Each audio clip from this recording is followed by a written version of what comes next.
The Vault of Echoes by Fawlkirk. Prologue. The snow howled like a living thing. It screamed down the Kombu Valley, swallowing light, blinding vision, biting through every layer of fleece and Kevlar. The expedition had long since scattered, tents shredded, supplies hurled into the void. And Martin Voss, renowned historian, academic pariah, and borderline lunatic, was dying. He could feel it. The cold had crept in too deep now, behind his ribs, between his vertebrae. His left boot was gone, ripped away by the wind, and he could no longer feel the toes on that side. That was fine. He wouldn't need them where he was going. "I found it," he whispered. "They'll never believe me." He reached inside his parka with trembling fingers and pulled out the small oilskin parcel strapped to his chest. He'd carried it since the monastery, since the echoes in the deep chamber whispered truths older than any carved stone. Inside the parcel were three things: a thin papyrus scroll, impossibly preserved in the vault's dry air; a rough map etched into yak parchment, its edges singed; and a black and white photograph, brittle with age, of a rock painting that didn't belong on this continent. A rock painting from Arnhem Land. It was the last item that haunted him, not the scroll, which claimed that humans came not from Africa, but from another star cluster entirely.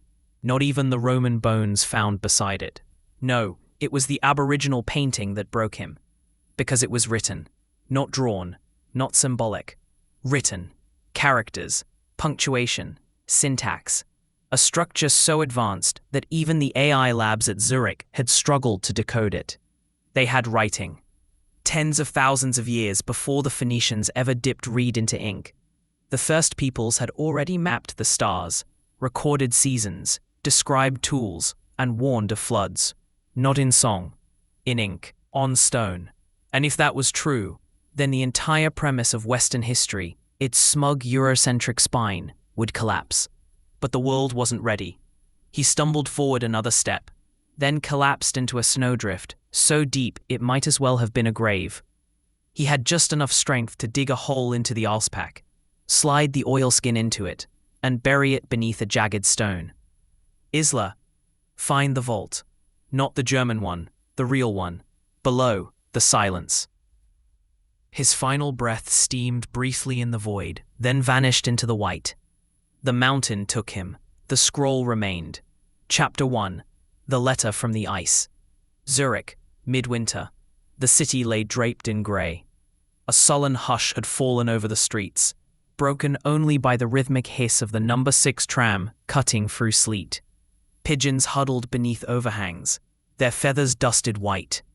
Above them, in a cramped third-floor apartment, overlooking the university quadrangle, Dr. Isla Voss stood barefoot in the kitchen, coffee going cold in her hand. She hadn't slept in 2 nights. Sleep was unreliable these days, an old acquaintance that came and went on its own schedule, never when called. Her apartment was a strange blend of sterile academic chic and lived-in clutter.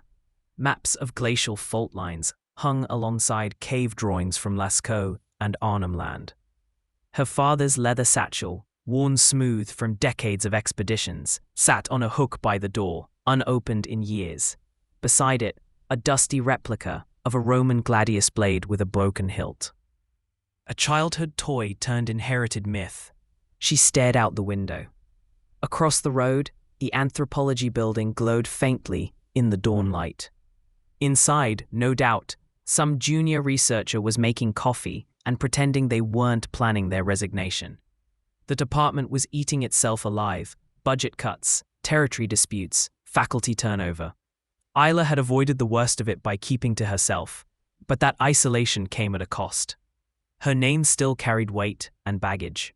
Dr. Isla Voss, daughter of the infamous Martin Voss, claimant of the lost Aryan vaults, denier of Darwin, chaser of phantom scrolls. They never said it out loud, of course. But every time she submitted a paper, applied for a fellowship, or pitched an excavation, she could feel it. The stench of her father's madness wafting in behind her like smoke. Even her students whispered about him. The man who vanished into the ice. the man who claimed the Aboriginal people had a writing system that predated Sumer. The man who sent a final transmission about a Roman vault buried beneath a Buddhist monastery, and then was never heard from again. He'd become myth, folklore, a punchline, and that made her toxic. Her inbox was a minefield. A half-dozen rejected submissions, 2 cancelled conference panels, and a note from the Swiss Science Council that politely suggested she align her research with more demonstrably verified methodologies. She slammed the laptop shut. Fuck them. She still had her brain, her father's journals, and the truth, if she could ever get to it. She was reaching for her mug when the buzzer startled her. Not the apartment buzzer, the main street intercom, down on the icy steps that led from Dolderstrasse to the entry hall. No one used that unless they had a reason. Her stomach clenched. She pressed the button. "Yeah?" A male voice, crisp and unfamiliar, answered. "Courier. Private delivery for Dr. Isla Voss. Requires signature." "From where?" "Nepal. Personal item." "Nepal?" A wave of nausea surged up through her chest. Her hand hovered over the release button. Her voice came out hoarse. "3rd floor, left side." She buzzed him in, through on a road, and opened the door just as the lift creaked its way up. The man who stepped out wasn't local. He looked ex-military, shaved head, tall frame, heavy winter coat with no insignia. His gloves were new, the boots worn. He held a sealed package under one arm, wrapped in oilskin and twine.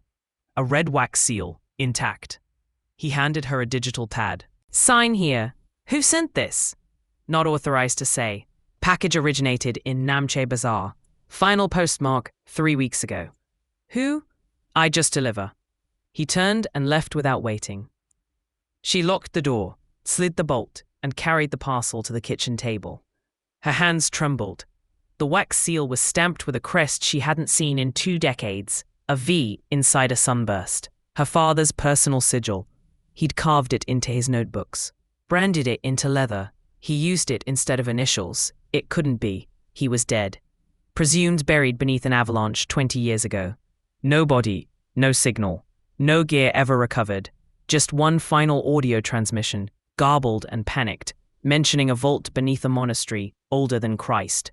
She cut the twine with a paring knife and unwrapped the oilskin. Inside was a pouch. She reached in slowly. A thin papyrus scroll, a burnt-edge map, a photograph, black and white, curled at the edges of an Aboriginal cave mural, and a letter. She unfolded the paper with shaking hands. The handwriting was unmistakable. "Isla, I failed to keep the scrolls safe, but not all is lost. I've hidden what I could near the monastery. My time is done, but yours is just beginning. You were right. The Arnhem inscriptions are language, not proto-symbols, not ceremonial marking, actual syntax, structure, punctuation. I've seen the comparative data. What we call the first lie was fabricated over centuries. The scroll in this parcel dates pre-Roman conquest, but references maritime cultures in northern Australia, with phonetic transcriptions of oral law. There is no doubt. It predates Hebrew. It predates Greek. It destroys everything. Do not trust the institutions, especially not the Americans or the Vatican. Keep moving. Trust no one. If this reaches you, follow the red stone path below the monastery. Use the ring. You'll know it when you see it. It opens the way. I'm sorry I left you, but I never stopped believing you'd find me. Dad." She lowered the letter. The scroll looked ancient, beyond fragile. The ink was faded, but clearly Aramaic or something like it. But parts of it were written right to left, others vertically, and some in the same symbols she'd sketched years ago in Kakadu. She grabbed her field notebook from a shelf and flipped to a page marked unclassified petroglyphs.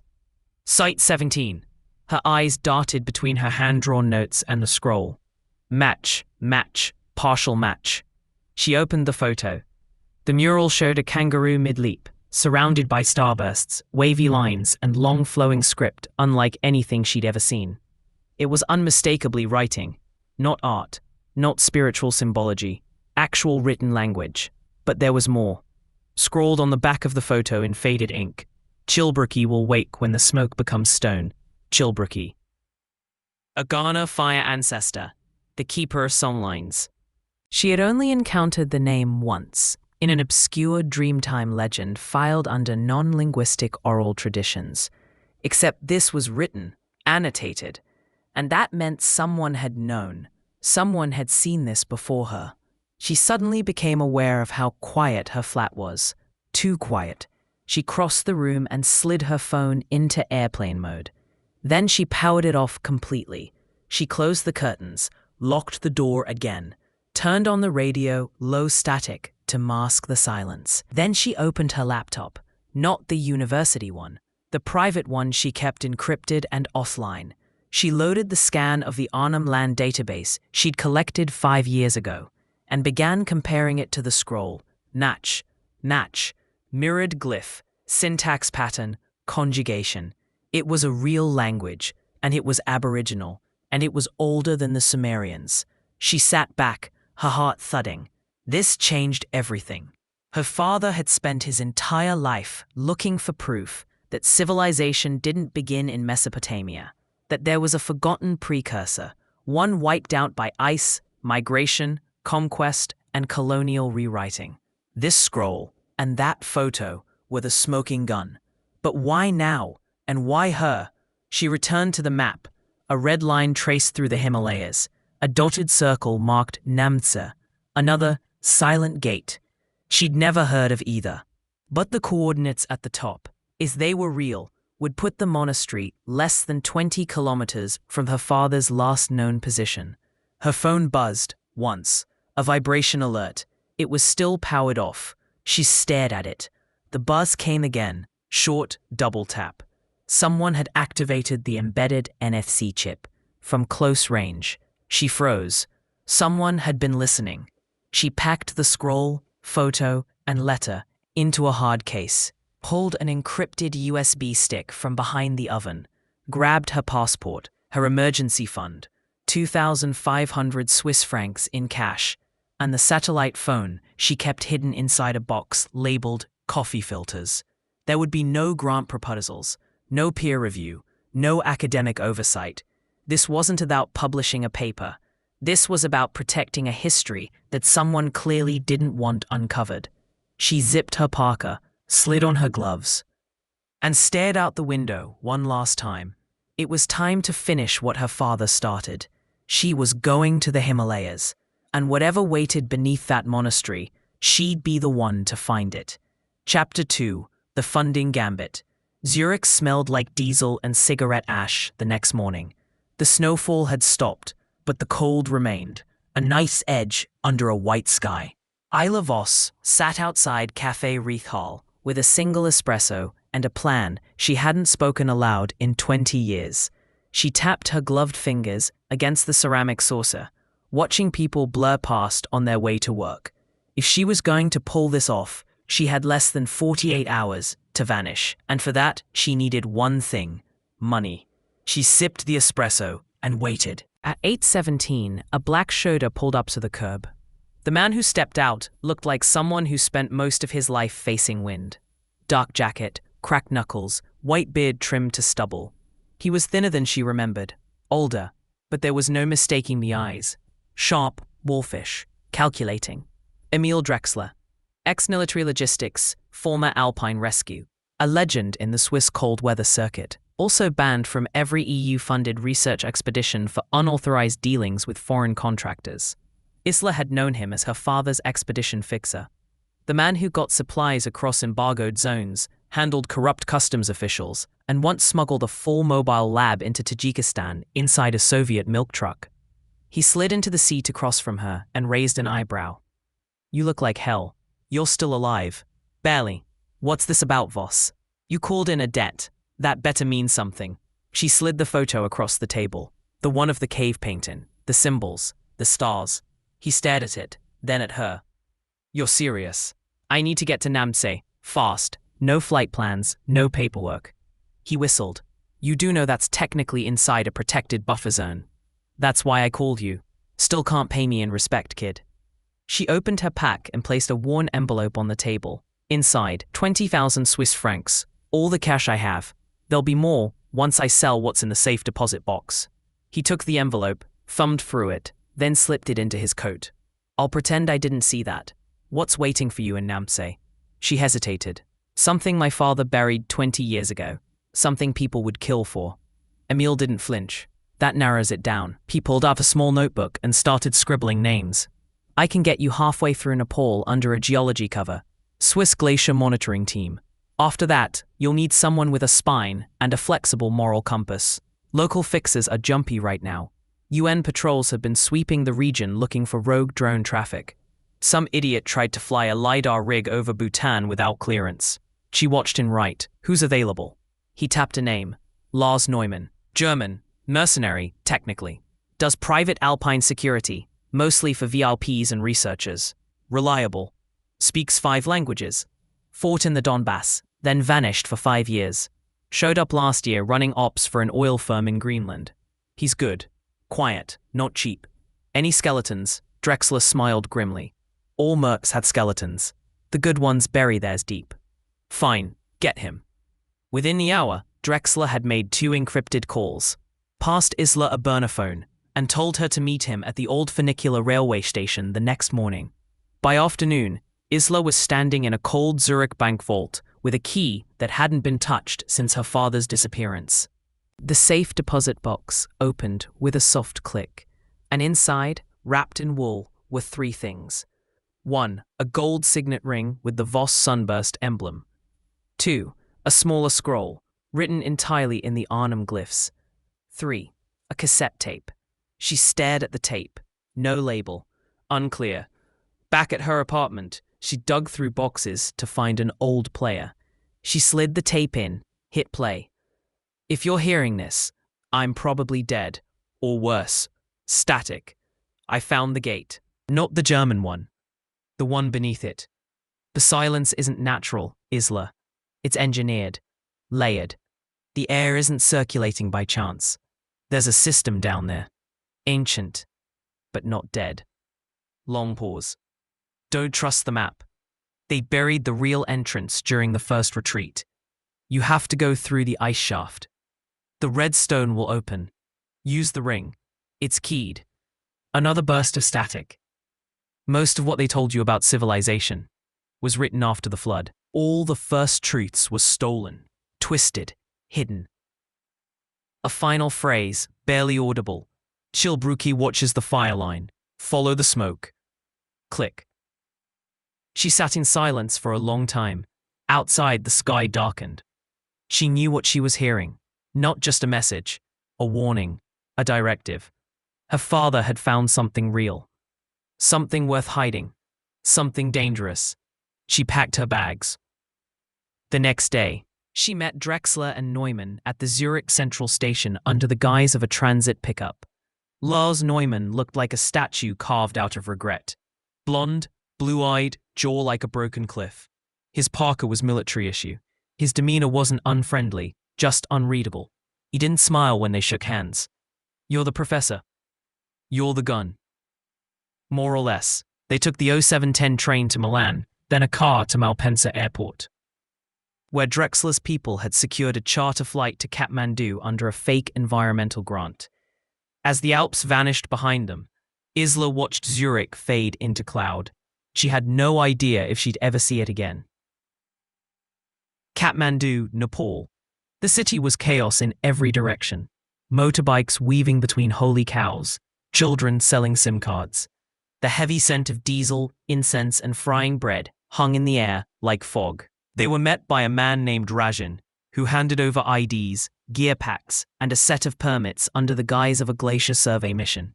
He barely looked at Isla. She's the lead, he said to Drexler. She's the money, Drexler replied, and the brains. Does she shoot? She doesn't need to. He does. He nodded at Lars, who gave the barest shrug. Rajan grunted and handed over the final manifest. You leave for Lukla in the morning. There's only one trail from there. You'll have to go off-grid by day 4. Back in the hotel, Isla studied the scroll again. Her fingers traced the symbols she once thought were mere decoration. But with her father's marginal notes, the pattern was clear. It wasn't just a language. It was a map, a record of movements, seasons, astronomical events. and a warning. Multiple passages referenced a firestorm, a great silencing, and a place called Jura Wanhati, which roughly translated in Kana tongue as the cave that remembers. She wrote the phrase in her notebook, underlined it twice. Then she noticed something else. A small glyph in the corner of the scroll that matched a carving she'd once seen in a Vatican archive, unlabeled, misfiled, but she remembered it. A spiral within a sunburst, the same symbol engraved into the base of her father's ring. A small glyph in the corner of the scroll that matched a carving she'd once seen in a Vatican archive, unlabeled, misfiled, but she remembered it. A spiral within a sunburst, the same symbol engraved into the base of her father's ring. She reached under her mattress for the burner phone and sent a single encrypted message to her old friend Maya, an academic in Adelaide who specialized in Aboriginal linguistics. Scroll confirms written language. Pre-summa. Secure backup and vanish. More soon. No reply. She deleted the message immediately. At 3:11 a.m., she woke to the sound of glass breaking. She reached for her bag, but it was already unzipped. Scroll gone. Ring missing. But the photo, still tucked in her passport. She ran to the window, just in time to see a motorbike vanish into the alley. And standing in the shadows, a tall figure, watching her. Not Lars, not Drexler, someone else. Chapter 3. Ghosts of the Trail. They left Kathmandu before sunrise. The propeller plane burst through the morning haze like an insect against glass, dodging turbulent air currents as it banked toward the Himalayan foothills. Isla gripped the armrest tight. The tiny twin otter was designed for short strips and low visibility, but she'd seen enough wreckage photos to know what could happen when it went wrong. Lars Neumann sat calmly beside her, flipping through a dog-eared guide to high-altitude medicine. He hadn't spoken much since the incident in the Kathmandu hotel. When she told him about the break-in, the missing scroll, the stolen ring, he hadn't asked any questions. He just nodded and said, "Means we're not the only ones looking." Drexler was seated near the front, chatting in clipped Nepali with the co-pilot. Isla could hear the word Namtse being repeated like a threat. The map from her father had been clear. Once they landed at Lukla, they had 4 days to reach the abandoned monastery.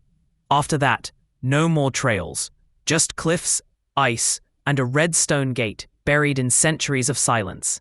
The scroll was gone, but she still had the photo, the coordinates, and the ring's imprint, which she'd scratched onto a notepad before it vanished. It would have to be enough. Lukla was madness. A single strip of tarmac carved into the mountain like a dare. The landing was a controlled crash, and by the time they disembarked, Isla's knees were shaking. Yaks loitered near the terminal building, their horns painted red for festival season. Porters swarmed the bags. Drones hovered overhead, cheap tourist models, buzzing like oversized wasps. Every third person was white, wealthy, and overdressed. Drexler nudged her. "We're ghosts now. No paperwork, no backup. If we disappear out here, we stay disappeared. I'm counting on it," she muttered. The trailhead began just outside the town's edge. Old prayer flags slapped above mossy stone walls, and the air was thin, but not yet cruel. The first 2 days took them through a winding valley where villages clung to the cliffs like nests. Locals nodded politely, offered rice tea, and pointed toward the pass Ayana's map had circled in red. They called it Cholang, Silent Gate. "You don't go through there," one elderly man told her in broken English. No echoes, no birds, only ghosts. The woman beside him crossed herself, but not the Christian way, something older, drawing a circle in the air and pressing 2 fingers to her lips. Drexler translated. "They say it's cursed, that voices don't come back when you call them." Isla frowned. An acoustic dead zone? Or an old myth? Lars didn't comment. He just stared at the horizon. By day 3, the world narrowed. The trail vanished under patches of snow and rockfall. Trees thinned out. The cold deepened. Lars took the lead, moving like someone born to the mountains. Drexler followed, with a compass and a rifle slung across his shoulder. Isla brought up the rear, eyes scanning every ridge, every flicker of motion among the rocks. Her father had passed this way. She could feel it. A cold prayer flag flapped above mossy stone walls, and the air was thin, but not yet cruel. She couldn't sleep, again. Instead, she walked along the edge of camp and found a narrow cut in the stone, almost hidden, a crevice barely wide enough for a person to slip through. At its mouth, something glinted in the moonlight. She leaned closer. A carving, old, faint, scratched into the stone in wide arcs. Her father's symbol, the V inside the sunburst. He'd been here. She brushed snow away and found more, small arrows, coded notations. He was marking a trail for someone. Her. Dad. She turned and saw Lars watching from the shadows. He didn't speak, just nodded once, then turned away. A cold prayer flag flapped above mossy stone walls, and the air was thin, but not yet cruel. She couldn't sleep, again. Instead, she walked along the edge of camp and found a narrow cut in the stone, almost hidden, a crevice barely wide enough for a person to slip through. At its mouth, something glinted in the moonlight. She leaned closer, a carving, old, faint. It was marking a trail for someone, her. She could feel it. A carving, old, faint. Up switchbacks barely wide enough for boots. Drexler muttered about altitude sickness. Lars moved with silent precision, using an old mountaineer's axe to test for hidden ice. Just before dusk, they reached a small plateau and froze. Something was wrong. No bird calls, no wind, no sound at all. Isla opened her mouth. Hello? Nothing came back. No echo. The silent gate. Under section 14, the cliffside beyond the plateau opened into a ravine choked with ice and fractured rock. Old ropes dangled from metal pins. Someone had passed this way years ago, maybe longer. She checked the rock again. More carvings, Roman. A Latin phrase, barely visible. Veritas in tenebris, truth in darkness. She swallowed. Is this the place? Drexler asked, panting. She nodded. It's the entrance, or close. But where's the monastery? Lars pointed upward. There, half submerged in the glacier wall, a faint shape emerged. Columns, arches, broken statues. Built into the mountain itself. She stepped forward, and the ground gave way beneath her. She fell fast, sliding down an icy chute. The world spinning. Her shoulder slammed into stone. Her pack caught on a jagged edge. Then, silence. When she opened her eyes, she was inside a hollow space. Walls of ice surrounded her, glowing faintly blue. The ceiling above looked carved, too smooth to be natural. She reached for her flashlight and clicked it on. Symbols, carved into the ice. Not random. Aboriginal glyphs. Real, repeating, ordered. Someone had etched them here, into the glacier itself. Her voice cracked as she whispered, Dad, what did you find? Footsteps echoed above. Lars's head appeared through the gap. You all right? I found something. They pulled her out slowly. She showed them the ice chamber. Drexler said nothing. Lars just stared, as if trying to decide whether to be impressed or terrified. They set camp nearby. That night, Isla sat by the fire, holding the photograph. She finally told them what she hadn't yet revealed. The scroll referenced something called Jura Wanhati, in Kana dialect. That means the cave that remembers. Remembers what? Lars asked. Everything. Fire, flood, origins. You're saying this cave is Aboriginal? I'm saying it was known to them, long before any of us arrived. The glyphs in the glacier, they match. Drexler rubbed his beard. You're saying there was contact between Australia and the Himalayas? I'm saying there was a civilization that spanned more than one continent a long time ago, and somebody buried that truth. Lars leaned forward. Then why are we the first to find it? We're not. She pulled the photo from her pocket. On the back, someone had added new ink. Silence is the price of knowing. It hadn't been there before. Chapter 4, The Buried Door. The monastery was dead.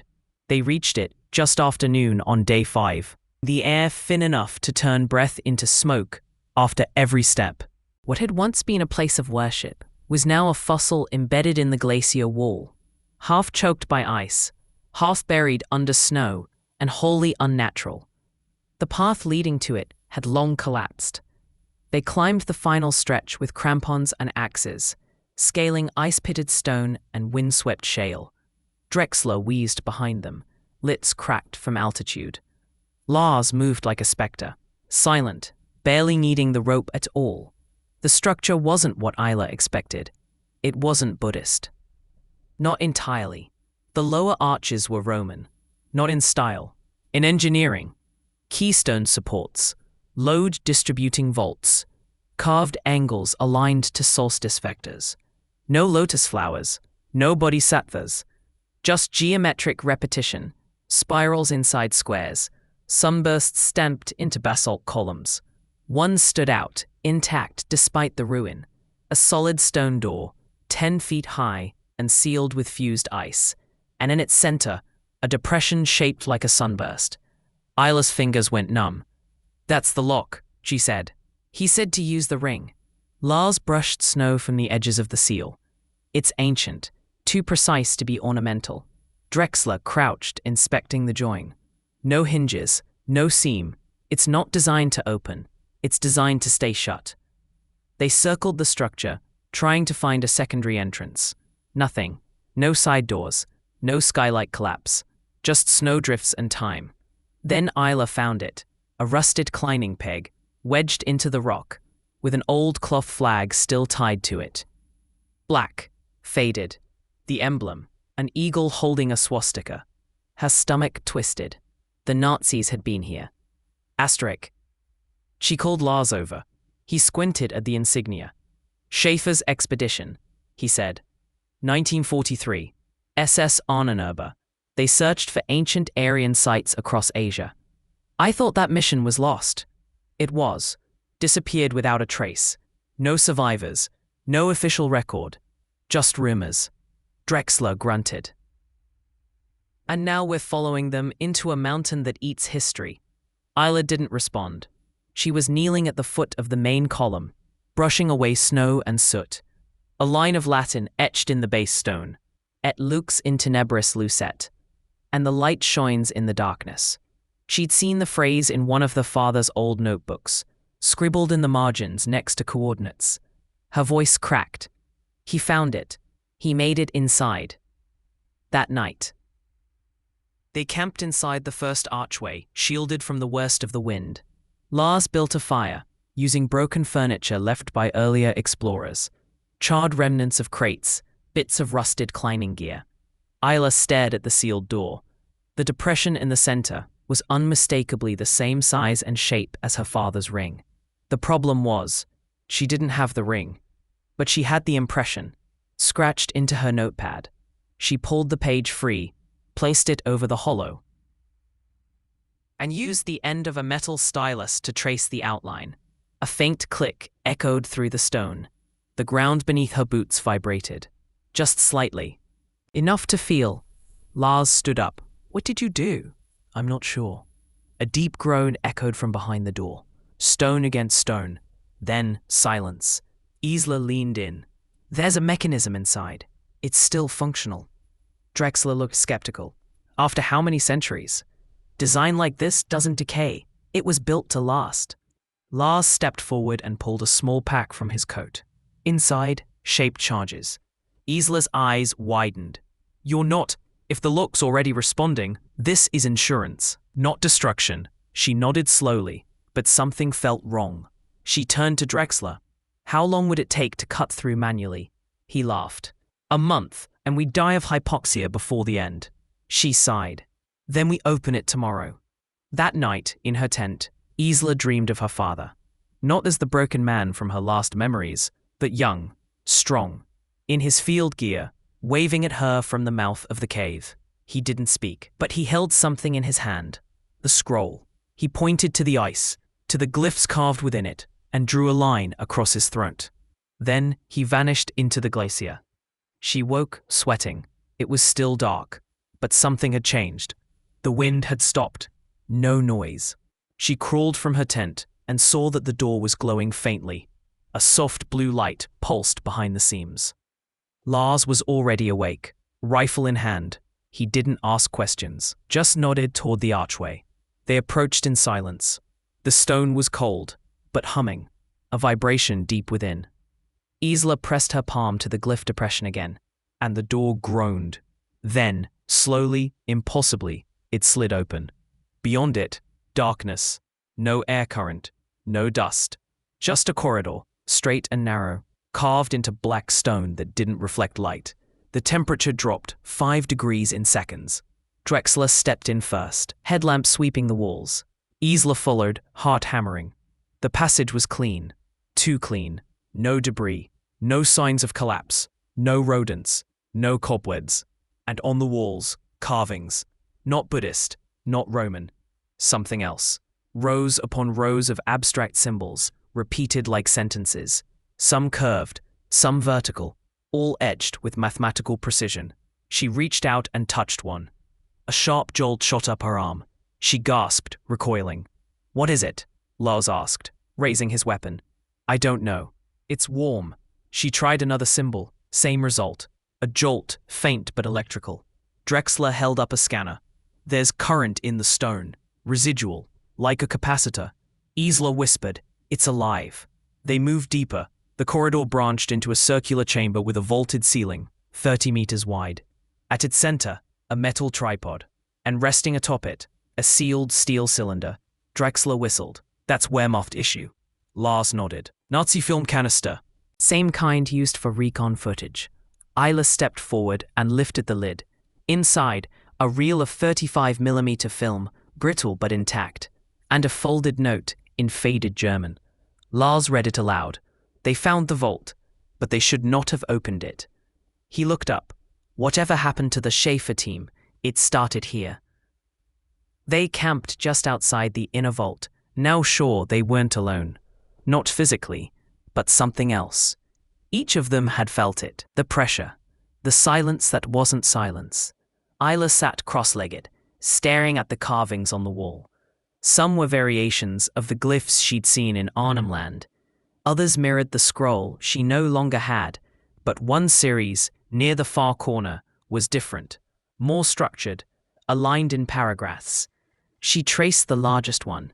It was etched deeper than the others, almost carved with reverence. She pulled out her notebook and began transcribing. And as she wrote, the phrase took shape. "We came from the river of stars. We fled the flame that devoured the gods. We fell here, where fire turned to stone." It wasn't myth, it was testimony. Chapter 5. The vault opens. The vault breathed, not with sound, but with atmosphere, with presence, as if the mountain had lungs, buried beneath stone and ice, and something inside had just inhaled for the first time in 1,000 years. The main corridor narrowed and sloped downward at a perfect angle, too uniform to be natural, too ancient to be modern. Smooth black walls absorbed their torchlight, giving off no reflection, no glare. The only noise was their boots crunching over old frost and grit. They descended in silence. At 50 meters down, the corridor opened into a domed antechamber the size of a tennis court. Lars moved in first, rifle low, headlamp sweeping across the room. Drexler followed, exhaling sharply. "I'll be damned." And Isla, she just stared. At the center of the chamber stood 6 metal crates, each stamped with black eagles, swastikas, and faded German markings. The Nazi expedition, still here, untouched. Drexler moved to the nearest crate and pried it open. Inside, bundled field equipment, oxygen masks, glass slides sealed in wax. Lars opened the second. Corpses, 3 of them, mummified, skeletal. Their uniforms still bore rank insignias, SS Obersturmführer. The face of one man was twisted in a permanent rictus of terror, mouth frozen mid-scream. Another had a bullet hole in his forehead. Self-inflicted? Execution. Lars muttered. They didn't all die peacefully. A 4th crate contained journals, notes in German, charts, an old Leica camera. Isla seized the journals and flipped through the brittle pages. Each entry dated late 1943. Schaefer's name scrawled in the margins. Entered the vault. Air breathable. No microbial activity detected. Symbols match fragments recovered from Arnhem. Impossible. Men hearing voices. Some believe they've been chosen. Others are unstable. Sealing chamber. We're not meant to be here. She looked up. The vault didn't kill them. They killed each other, Lars said quietly. They pressed deeper. Past the antechamber. A second door loomed. Circular, 10 feet across, carved with hundreds of glyphs. But unlike the stone before, this door was metallic. Bronze maybe, or something older. And in the center, the spiral sunburst again. This time, carved in relief. Isla stepped forward and placed her hand on it. Nothing happened. Then Drexler pulled a small magnetometer from his coat. Still active. Weak magnetic field. There's energy flowing behind this. How? Isla asked. No idea, but it's old, and it's awake. They rigged a small battery and contact wire against the door seam, just enough to simulate a signal. Lars attached a micro-explosive as backup. On my mark, he said. Wait, Isla said. She reached into her pocket and pulled out the impression of the ring, now cut into thin copper foil by Drexler's laser tool. She pressed it into the door depression. A chime echoed inside the wall. The door groaned and slid open without force. Rebound, the inner vault was nothing like the rest of the monastery. No stone, no frost, no dust. The air inside was warm, dry, clean. It smelled preserved, like citrus and electricity.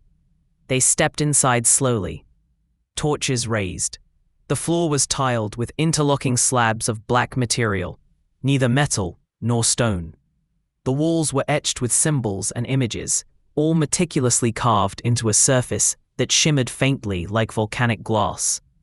But what dominated the room was the mural, a sprawling, circular fresco covering the entire domed ceiling, lit naturally by glowing minerals embedded in the stone. At its center, a starburst. Surrounding it, 7 arcs like orbits, and from those arcs, branching lines like migration trails. Isla's breath caught. It's a cosmological map. Lars squinted. A star chart? No, more than that. A record, a movement. She pointed at a series of tiny etched figures, humanoids, carrying vessels marked with circles around their heads. Then lines showing descent, settlement, division. This is a migration story. Drexler frowned. From where? She pointed at the starburst. There, underlined the map. They explored in slow loops. The room was filled with strange recesses, alcoves housing relics, tools, fragments of armor, plant seeds encased in resin, bones, scrolls. Isla moved to one display that caught her breath. A stone tablet with symbols identical to those she'd seen in Arnhem. Next to it, a charcoal rubbing, annotated in English. Her father's handwriting. He'd been here. She dropped to her knees. And then, carved into the wall just above the tablet, she saw the final phrase. We were not the first. We will not be the last. Underline the map. They made camp inside the vault. It was wrong, but safe. Or seemed so. No wind, no decay, no mold. Not even insects. Isla couldn't sleep. The air felt too perfect. Like the place wasn't just sealed, but sealed off. A separate world. She sat up, watching Lars clean his gear. Do you believe any of this? She asked. He didn't look up. Beliefs are luxury. I deal in facts. Then how do you explain this? He hesitated, then shrugged.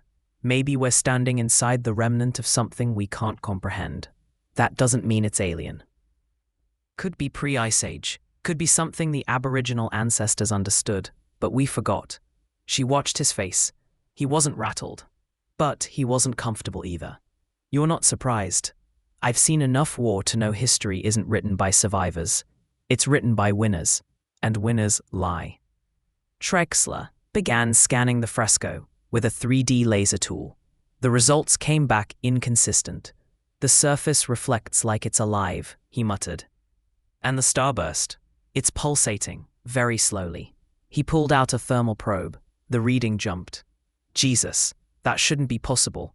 This material, it's generating low-grade heat. Isla stood. Then this room, it's alive? Alive or reacting? Lars added. To us. Later that night, while the others slept, Isla wandered alone. She found a side tunnel, narrow, curved downward like a spiral. Curiosity overwhelmed fear. She followed it 20 meters, until it opened into a second chamber, smaller, and in the center, a sarcophagus. Not Egyptian, not human, tall, slender, covered in glyphs and markings unlike any other. But next to it, shards of aboriginal ochre, paintbrushes made from bark, fragments of stylized animal carvings, a collection of tools and tokens unmistakably Australian. Her voice trembled. This doesn't make sense. She wasn't imagining it. The implication was clear. Someone from Australia had been here. Thousands of years ago. Or, what was here, had once been there. Azure. She returned to the main vault before dawn, her mind in chaos. They weren't in a monastery. They weren't in a Nazi outpost. They were standing in the remnants of something beyond national borders, beyond human timelines. Not alien, not divine, just old, older than memory. And it was waiting for something. Chapter 6, Echoes of the Dead. The vault was no longer silent. It had begun to breathe, quietly, slowly, like something buried deep beneath the earth, stirring after an unnatural sleep. Isla first noticed it around 3 a.m. She'd been lying awake in her sleeping bag, staring at the curved ceiling. Her ears twitched, not from sound, but from pressure. A vibration in her bones, too subtle to measure, too consistent to dismiss. She sat up, pulled on her boots, and stepped into the main chamber. There it was again. A low pulse, like a heartbeat, trapped behind stone. She turned toward the mural. It was glowing, not brightly. Just enough for the etched migration lines to shimmer faintly under the embedded minerals. She hadn't touched it. None of them had. So why was it waking? What the Nazi recorders had powered on by itself. That was impossible. It was rusted, unpowered, abandoned for 80 years. The reel spun, crackling static. Then a voice. Male, German, frantic. Es war ein Fehler. Wir haben geöffnet. Sie haben gesehen.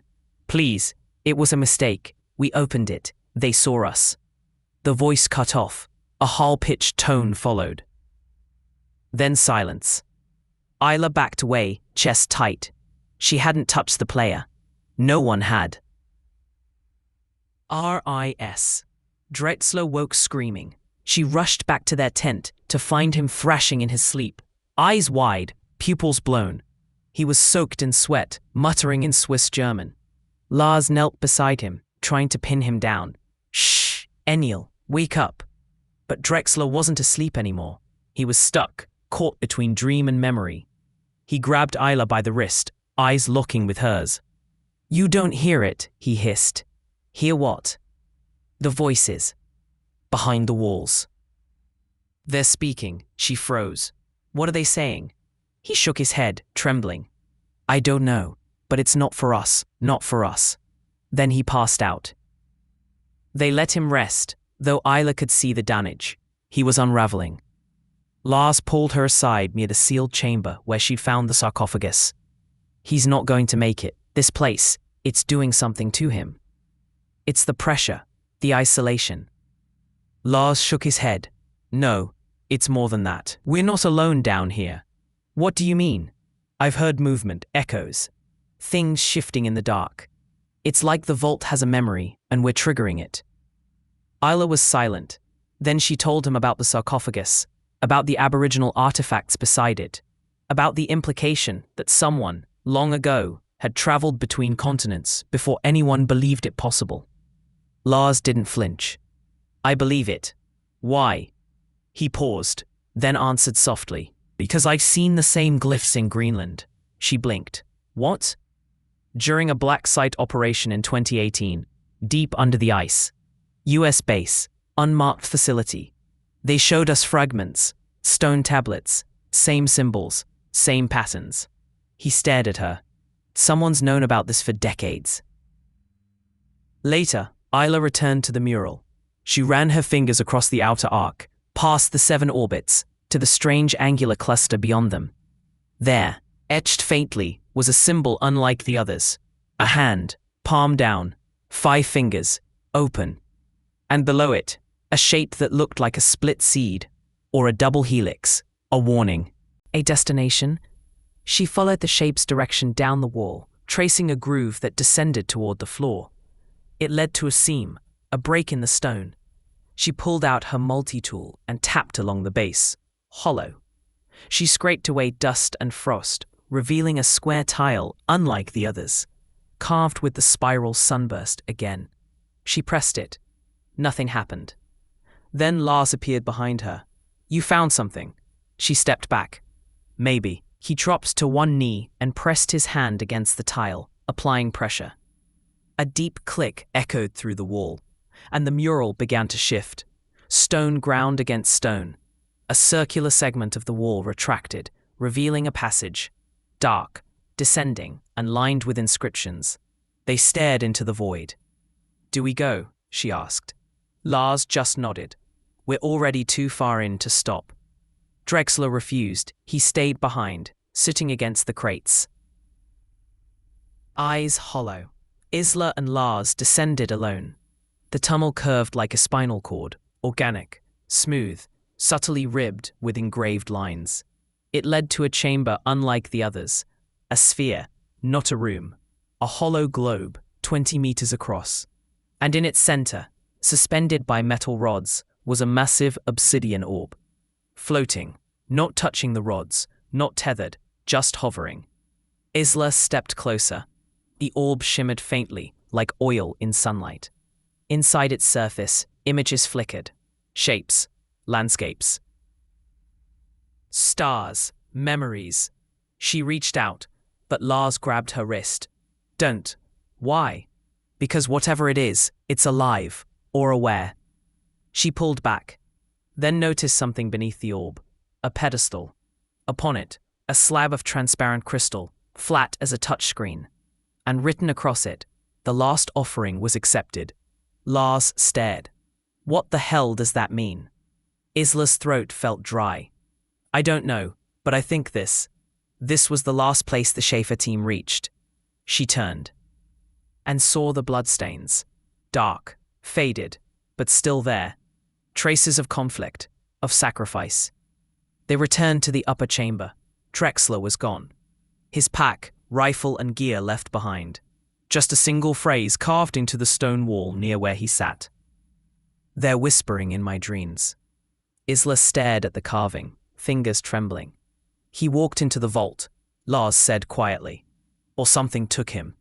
They searched for hours. No tracks, no voice. No signs of life, just echoes, soft, faint, growing louder each time they moved. That night, Isla sat near the fireless camp. She pulled out her notebook and sketched the orb. The seed symbol. The hand. A message was being sent. Or preserved. She remembered a phrase from her father's notebook. "Silence is not absence, it's containment." She looked around the room. This place wasn't a vault. It was a prison. And something inside had begun to wake. Chapter 7. Betrayals and Revelations. The vault had begun rearranging itself. At first, it was subtle. A shifted seam in the mural. A stone tile that no longer matched Isla's sketches. The 35mm film canister that had moved 2 meters without anyone touching it. But on their return from the lower chamber, Isla and Lars found something impossible. Drexler's pack slashed open, and a sat phone buzzing with a connection it should never have made. It was calling out, broadcasting coordinates, to someone. Lars snatched the device, powered it down, then yanked the battery. Isla stared at him. "How?" He didn't answer. He turned the pack over and found a second phone, military issue, untraceable. Its screen blinked green. Active. Lars exhaled. He wasn't just a fixer. Isla narrowed her eyes. "You knew?" "No, but I had suspicions." "About Drexler?" "No." He turned to her, voice low. About you. So. They were still arguing when the door opened. Not the carved entry door they'd used. A different one.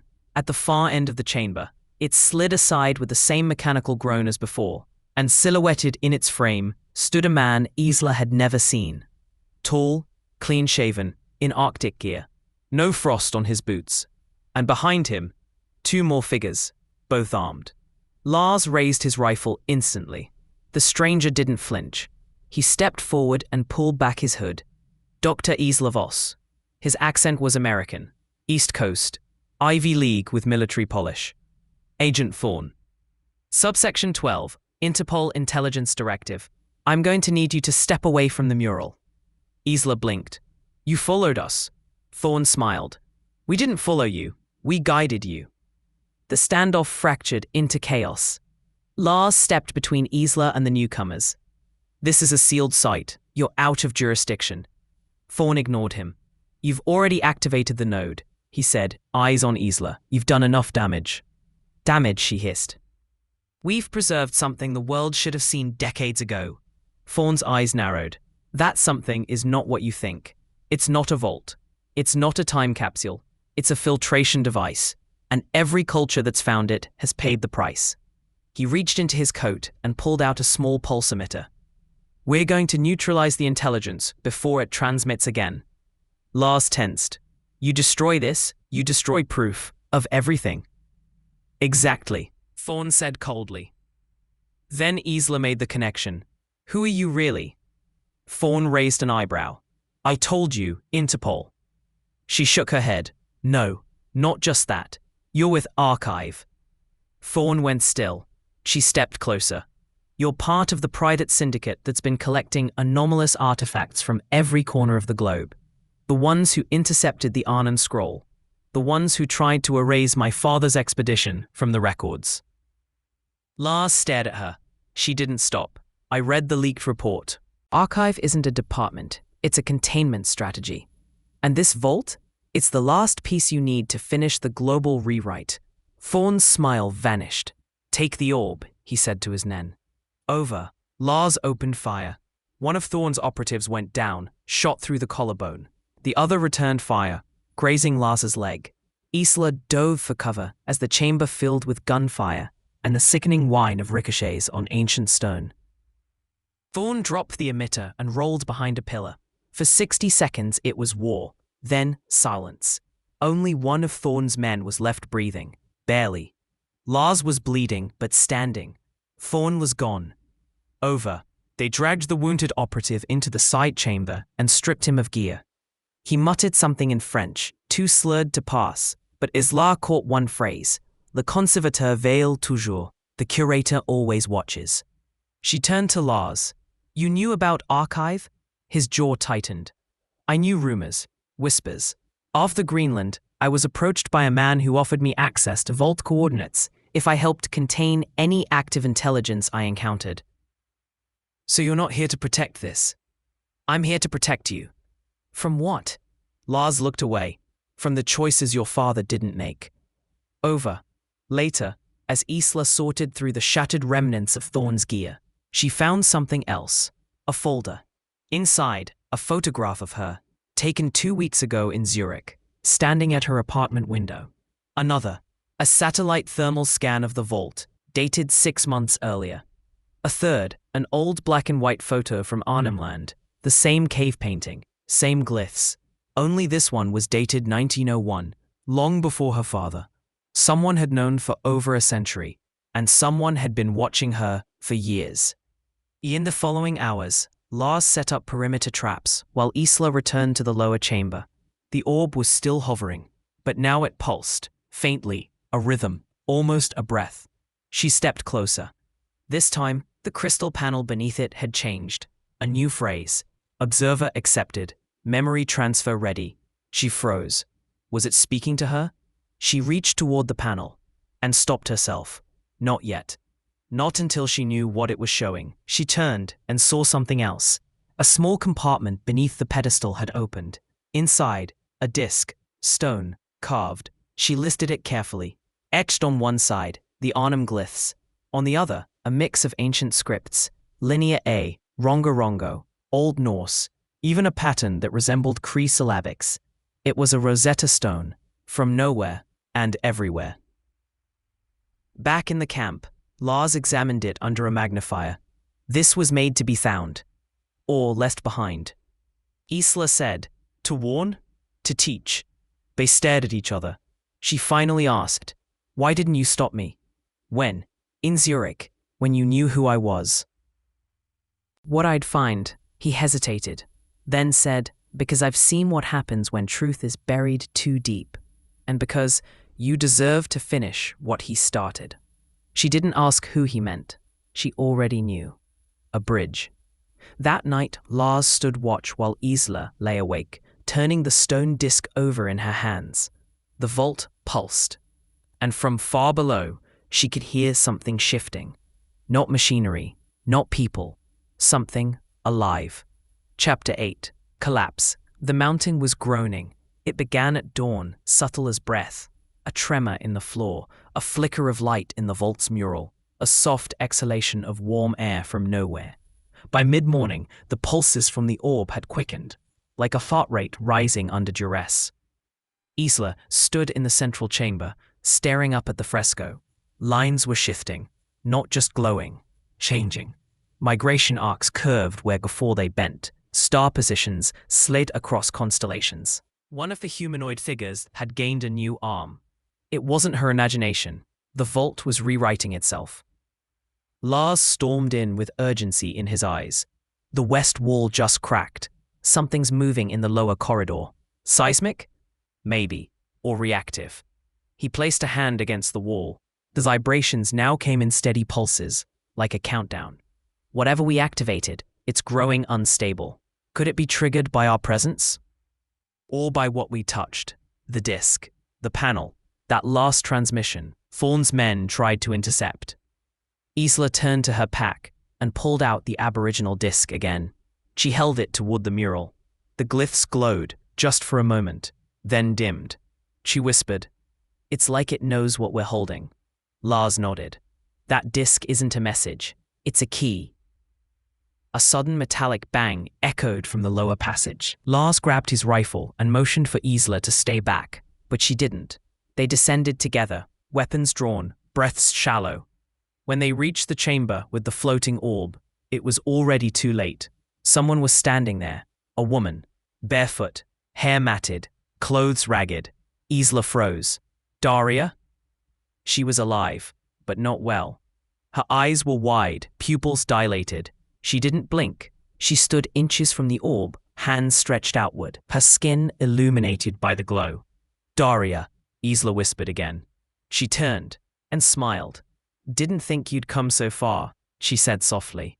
"How are you alive? We saw you fall into the crevasse." "I did fall." "Then how?" "I woke up." Lars raised his weapon. "You're injured. We need to get you out." "No," she said. Her voice changed, calmer, almost mechanical. "I can't leave. I'm part of it now." Daria looked at the orb. "The record. The archive. It chose me. It doesn't want to be forgotten." "You touched it?" "I didn't need to." "It touched me." She looked at Isla. "It's always been watching us, all of us. Even before we found it. It's why we found it. You weren't the first. Well, Father wasn't even the second." Her voice trembled. "You were just the first to bring the disc back." Isla took out the stone disc and held it toward the orb. The orb flickered, then dimmed, and for a moment, the room went cold. Then came the sound, a deep resonance, a tone like whale song played through stone. The orb turned black, not dark, black, lightless, empty. Daria fell to her knees, clutching her head. "I shouldn't have come back," she whispered. "They're angry. They're all angry." Lars helped her to her feet. "We need to go. This place is collapsing." "No," Isla said, watching the orb. "This place is awakening." She looked around. The floor was vibrating. The glyphs on the wall were now glowing in synchrony with her heartbeat. Something was sinking. Back at the upper chamber, Fawn's fallen operative was gone. Only a trail of blood remained, leading to the edge of the fresco. Where the trail ended, A new phrase had appeared on the wall. Only one version survives. Isla read it aloud. Lars muttered, the vault's choosing. She nodded.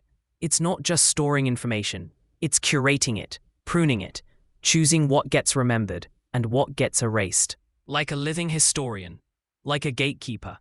She turned to him, realization dawning. Every civilization that's come here has had their truths edited. They argued for hours. Lars wanted to destroy the orb. He believed it was too dangerous, too powerful. Isla wanted to protect it, study it, understand it. Daria sat silently, her eyes unfocused, lips moving in a language no one recognized. Finally, Lars spoke. I didn't come here for this. Then why did you come? To stop it falling into the wrong hands. You think my hands are the wrong ones? I don't know anymore. He looked exhausted. We're standing inside a machine that edits history like a script. It decided which truths survived, which civilizations kept their knowledge, which ones were forgotten. What happens if it decides we shouldn't continue? Isla stared at the orb. She thought of her father, of the scroll, of the aboriginal glyphs erased from textbooks. No one else gets to write our story anymore. She placed the stone disc on the pedestal beneath the orb. The orb glowed red. Words appeared on the panel. 2 observers detected. Memory culling in progress. The mural overhead changed again. 2 figures stood in its center. 1 male, 1 female. Their faces were blank, but Isla knew. It was them. Then the room went black, and Daria. When light returned, they were alone. The orb had stopped spinning. The pedestal was cracked. The stone disc, gone. And Daria, gone. A tremor knocked them to the floor, then another, and then collapse. Part of the mural ceiling shattered inward, raining fragments of polished stone. The wall cracked down its center, splitting the fresco. The air became thick, pressurized. The vault was falling apart, but not randomly. It was sealing itself. "Come on!" Lars shouted. They ran, gear flying, maps torn from the wall by sudden wind currents. As they reached the outer chamber, a final door began closing behind them. Isla turned one last time.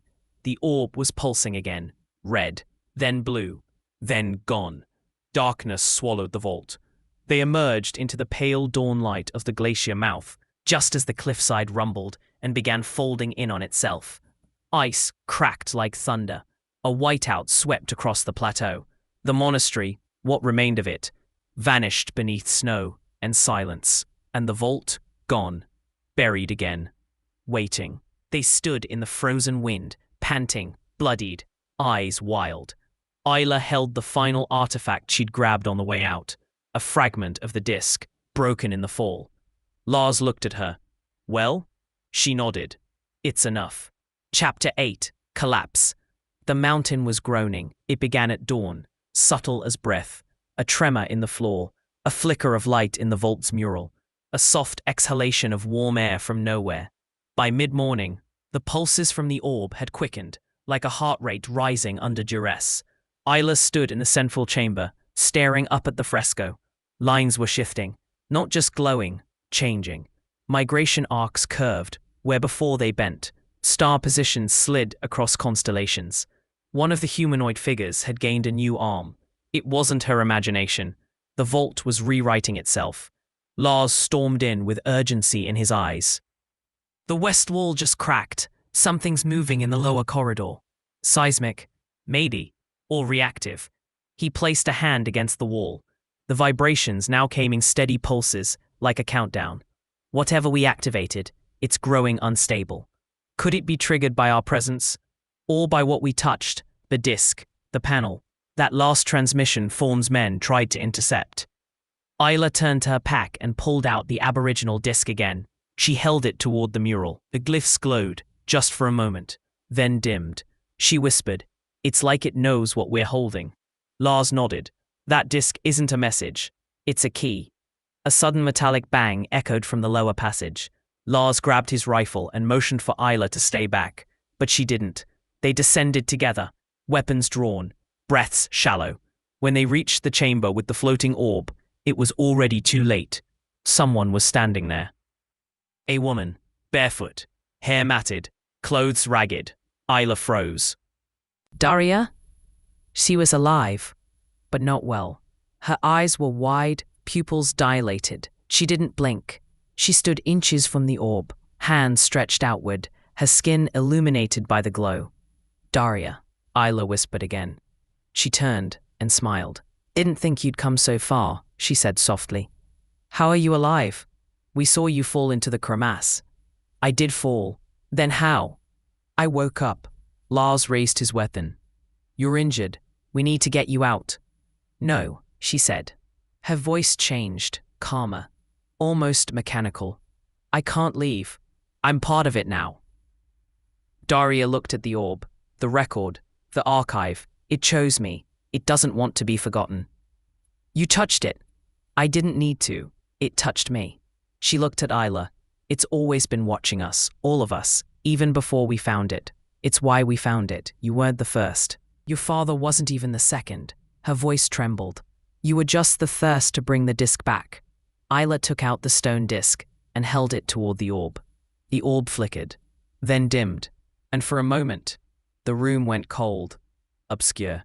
Then came the sound, a deep resonance, a tone like whale song played through stone. The orb turned black. Not dark, black, lightless, empty. Daria fell to her knees, clutching her head. I shouldn't have come back, she whispered. They're angry. They're all angry. Lars helped her to her feet. We need to go. This place is collapsing. No, Isla said, watching the orb. This place is awakening. She looked around. The floor was vibrating. The glyphs on the wall were now glowing in synchrony with her heartbeat. Something was sinking. Obscure. Back at the upper chamber, Thorn's fallen operative was gone. Only a trail of blood remained, leading to the edge of the fresco. Where the trail ended, a new phrase had appeared on the wall. Only one version survives. Isla read it aloud. Lars muttered, the vault's choosing.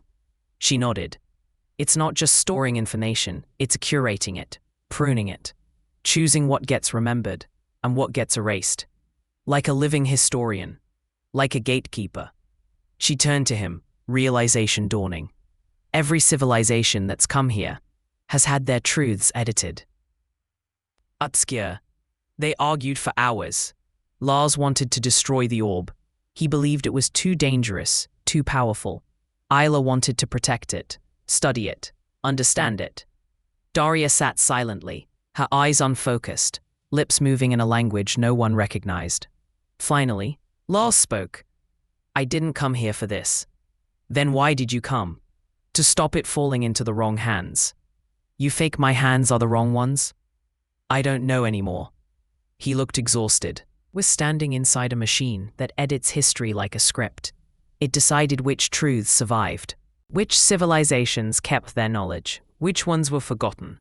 What happens if it decides we shouldn't continue? Isla stared at the orb. She thought of her father, of the scroll, of the Aboriginal glyphs erased from textbooks. No one else gets to write our story anymore. She placed the stone disc on the pedestal beneath the orb. The orb glowed red. Words appeared on the panel. 2 observers detected. Memory culling in progress. The mural overhead changed again. 2 figures stood in its center. 1 male, 1 female. Their faces were blank, but Isla knew it was them. Then the room went black. When light returned, they were alone. The orb had stopped spinning. The pedestal was cracked. The stone disc gone. And Daria gone. A tremor knocked them to the floor. Then another, and then collapse. Part of the mural ceiling shattered inward. Raining fragments of polished stone. The wall cracked down its center, splitting the fresco. The air became thick, pressurized.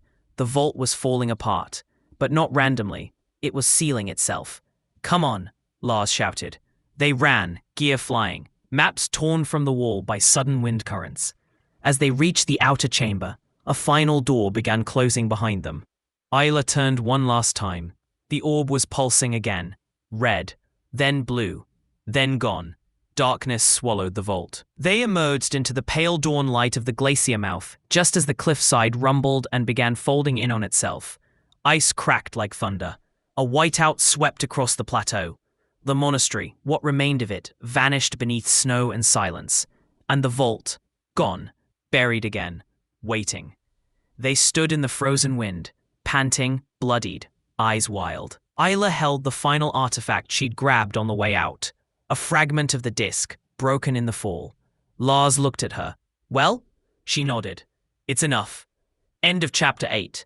Let me know when you're ready for chapter 9, The Truth Scroll, where Isla deciphers the final fragment of the Aboriginal artifact, uncovers the real purpose of the vault's curation, and is forced to decide whether the human race should inherit the knowledge, or forget it forever. You said, yes, 3,000 words, ChatGPT said. Here is chapter 9, The Truth Scroll of the Vault of Echoes, expanded to 3,000 words. This chapter unfolds in the aftermath of the collapse, as Isla and Lars regroup in a remote mountain station. Isla begins decoding the Aboriginal fragment and uncovers the vault's final purpose, a failsafe designed to reset civilizations when they reach a point of unsustainable deception.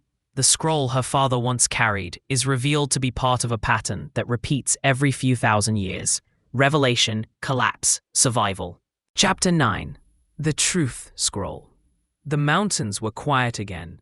Not the sacred kind of quiet, but the exhausted kind. The silence that comes after too many things have gone unsaid for too long. Isla and Lars sat alone in the skeleton of an alpine supply hut, 12 kilometers west of the monastery ruins. The hut had no power, no insulation, and no contact with the outside world. Just a tin roof, a stove that barely worked, and walls papered with fading propaganda from the Cold War. They didn't speak for hours. They didn't need to. The snow kept falling, and beneath it, the earth had finally closed the door. Lars stitched the gash in Isla's arm with surgical thread and a hand like stone. She barely winced. Her mind was elsewhere, on the obsidian orb, on Daria's voice, on the red glow that hadn't been light, but language. She unfolded the fragment of the Aboriginal disc she'd salvaged. Even cracked and scorched, it still pulsed faintly in her palm. The glyphs etched into it were no longer dormant. They shimmered in heat-sensitive ink, reacting to body warmth. The language was alive. She ran her fingertips along the edge of the shard. The outer band had symbols she'd catalogued years ago from the top end, dismissed as mythic iconography. But the center was new. Written in a circular formation, in spirals within spirals, the core message repeated across different systems of writing. Kana, Old Latin, Cree syllabics, and something not from Earth. She stared. The translation formed slowly in her head. The story is the lock. The memory is the gate. When truth becomes a burden, the gate shall close. She blinked. It wasn't a message. It was a trigger. A command sequence. The orb hadn't collapsed because they activated it. It collapsed because they'd reached the threshold. Lars returned with a kettle of melted snow. Anything? She looked up, still shaken. This wasn't just a historical archive, she said. It was a planetary filter. He frowned. A filter for what? For truth. She held up the disc shard. The vault didn't just store memories. It sorted them. Each civilization that reached it left behind fragments. And when they reached a critical point, too many lies, too many manipulated histories, it activated the culling protocol. You think that's what happened to the Nazi team? No, I think they triggered a premature unlock. But she trailed off. We brought it what it needed. He understood before she finished. The Aboriginal scroll. She nodded. My father's fragment was one of the last uncorrupted historical truths. It contained stories that weren't rewritten, weren't cleaned by Western academia. That's why he vanished. That's why the Vatican, the Americans, archive, why they all wanted it buried. Lars leaned back, jaw clenched. They weren't suppressing a discovery. They were delaying a verdict. Isla spread out her notes on the floor. She'd drawn the vault fresco from memory. 7 arcs, 1 central starburst, trails of migration, and 1 final curve, the one leading away, out of orbit. A path, a last option. She tapped it. There's something else, she said. This last arc, it's not just symbolic. It's a course, Lars said quietly. She nodded. Outward. From Earth. Everyone who stared at each other. The silence between them fractured. Lars finally broke it. My first deployment was in Mali, he said. 2009. We found petroglyphs buried under 40 feet of sand, entire wall sections, carvings of machines, star clusters, dates that made no sense. Pre-Sumerian? He nodded. They brought in a team, shipped the slabs to Germany. Everyone who saw them disappeared. One of my colleagues posted a photo online. It vanished in 3 minutes. His phone melted. Literally? He nodded. They've been wiping this pattern for years. Civilizations get close, then delete. Isla stared at the kettle. And the Aboriginal record survived because no one thought it mattered. She pulled out her father's field journal, retrieved from the oilskin parcel. Inside, tucked in the back flap, was a final letter, unopened, yellowed, sealed in wax. She cracked it open. Isla. You were right. About the Arnhem glyphs. About the patterns in Lascaux. About the river stones from Mongolia. They all trace back to the same origin point. The vault doesn't hold truths. It holds choices, and we've made the wrong ones for too long. If you've reached this far, then you've been given a choice I never was. Tell them, or don't. But understand this. The vault doesn't punish. It prepares. It's not the past that's dangerous. It's what happens when the wrong future is built on lies. Dad. She read it 3 times. Then she burned it. Lars didn't protest. They packed in silence. 3 days later, they reached the edge of Namche Bazaar. A contact of Lars's got them forged IDs and satellite blackout. A week later, they were in Zurich. The city looked different now. Smaller, quieter, dumber, like a child asking the wrong questions. Isla stepped into her office for the first time in a month. No one had entered. A thin film of dust coated the stacks of rejected papers. She opened her safe, pulled out the second scroll her father had hidden, and this time, she didn't scan it. She memorized it. Then she burned that too. The final decision came that night, on a rooftop above the university. Lars lit a cigarette. He hadn't spoken for hours. She handed him the disc shard. It's the last piece. You sure? No. But it's ours now. He nodded. What are you gonna do? He asked. She looked out across the skyline, at the flags, the satellites, the camera towers, and the children laughing in the street. I'm going to bury the story. You're not going to publish? No. If you don't, it'll all vanish again. I know. She turned to him. But maybe next time, someone better will find it. That night, she mailed a single package to an address in Adelaide. It contained the partial disc, the field sketches, and a single note for the ones who still listen. Chapter 10. Fire and Ice. Zurich was colder than Isla remembered. A deep freeze had crept across the city, layering the limit in black ice and turning the lakefront trees to crystal statues. But the real chill wasn't in the weather. It was in the waiting, the slow, rising certainty that she hadn't aired the truth far enough. Not yet. She stood outside the Swiss Geological Research Facility just after 5 a.m., dressed in black, face hidden by a scarf. Lars stood beside her in an unmarked coat, hands in his pockets, eyes fixed on the building's security cameras. Inside, according to the intel they'd intercepted, a team funded by Archive had already begun scanning beneath the Himalayan region. They hadn't needed Isla's story. They had the coordinates. 3 days earlier, the man who called himself Agent Thorne had reappeared. Alive, scarred, and very, very calm. He'd walked into Isla's Zurich office while she was preparing her lecture on suppressed semiotics in indigenous rock art, smiled faintly, and placed a thumb drive on her desk. You were right, he said, then walked away. The drive contained images, sensor data, topographical overlays, and one audio file. The vault is reconstructing itself. They hadn't destroyed it. They'd woken it. And now it was calling out. Not just to her, but to anyone who knew how to listen. Lars stared at the facility entrance. There are 4 inside, 2 data techs, 1 systems analyst, and 1 handler. Probably another watching the roof. Isla adjusted her gloves. How long before the scan hits the outer chamber? 4 hours. Maybe less if they're using AI extrapolation. And what do they do when they find it? He looked at her. Sell it. Weaponize it. Rewrite every truth we've ever believed. She nodded. Then we stop them here. The building's interior was silent, save for the hum of supercooled servers and the low chatter of sensor feeds. The walls pulsed with soft white light. Most of the data flowed through a single terminal. Isla slipped past the receptionist, who was asleep, and followed Lars down a maintenance corridor. He disabled the CCTV with a palm-sized jammer.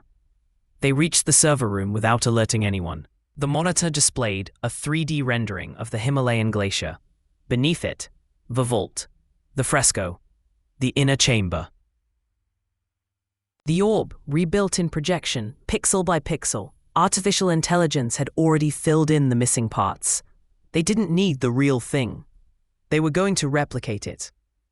Isla stared at the screen. Lines of code ran across the display. Conversion algorithms, signal compression protocols, electromagnetic scaffolding predictions. Jesus, Lars muttered. They're using the resonance pulses to build a simulation of the orb's memory engine. She leaned in. One window displayed the word, Curation Schema Initiated. Lars whispered, they're teaching an AI to edit history.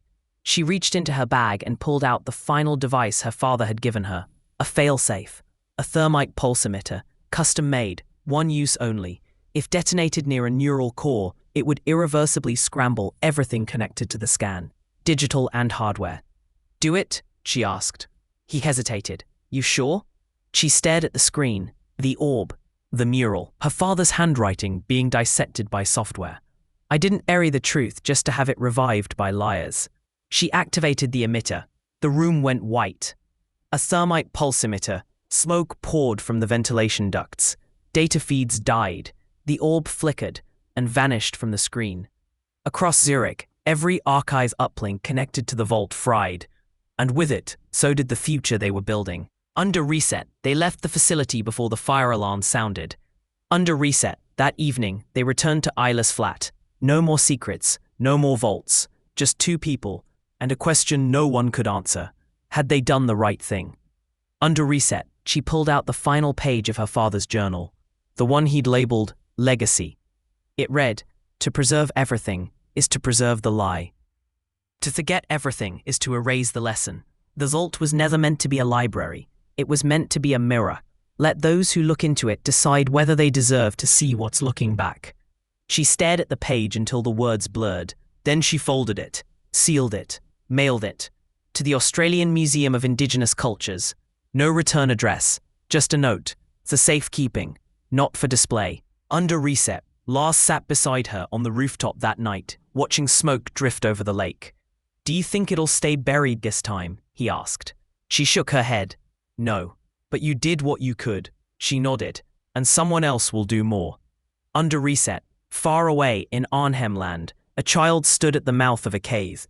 Paintbrush in hand, she was drawing the stars, exactly as they were on the fresco Isla had memorized. And at the center of the painting, in ochre and charcoal, a handprint. Palm down, 5 fingers, open. Epilogue 10 years later. The glacier had moved. Not by much. Just enough for a satellite to notice the shift. Not enough for the news to care. Somewhere in Geneva, a retired archivist named Mathilde Desrosiers stared at the thermal map forwarded to her by a former colleague. An anomaly beneath the ice near Namsi. The heat signature didn't match anything seismic. It pulsed, like a beacon. She didn't tell anyone. She closed the file, tucked it into a drawer she hadn't opened in years. Then she reached for the old envelope that had arrived without return address a decade ago, the one she'd never reported. Inside, still perfectly preserved, a page torn from a leather journal, a child's painting of a star trail, and a single phrase etched into the back of an obsidian shard. We remember the first truth. She placed it gently on her desk, sat back in her chair, and smiled. Because stories, like vaults, don't stay closed forever. End of the Vault of Echoes. Thank you for listening. Please subscribe, ring the bell, and tell your friends about my listening library.